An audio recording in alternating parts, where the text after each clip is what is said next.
Mjekësia thotë që ky duhet vdesi dhe jeton me vite me radhë. Shkenca thotë që kjo nuk realizohet, po ja që realizohet.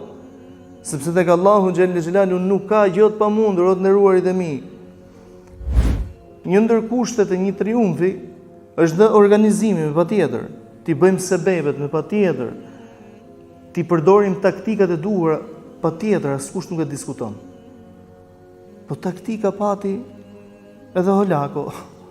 Në fund fare u thy përballë muslimanëve, që muslimanët ishin dobët që është e vërteta përballë tij. Taktika luftarake kishin dhe kryqëtarët në Palestinë, kur u thyen nga Salahuddin, i cili nuk ishte në kohët e tij më të ardha, përkundrazi, ishin kohët më të dobta për muslimanët.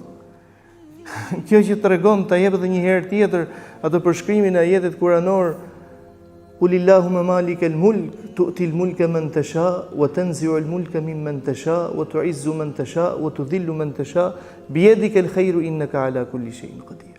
Thuaj, o Zot, sunduesi i vërtet, ti që je Zoti i sundimit, ti që ja jep sundimin kujt do, ja heq atë kujt do, ndero dhe lartëso këdo, poshtro këdo, në dorën tënde është e mira. Ti ndaj çdo gjëje ke mundësi dhe je i mundshëm.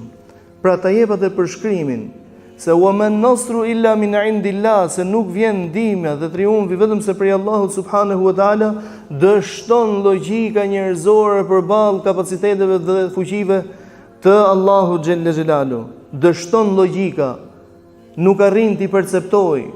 Dështon logjika, nuk e din se si funksionon. Mjekësia thotë që ky duhet vdesi dhe jeton me vite me radhë. Shkenca thotë që kjo nuk realizohet, po ja që realizohet.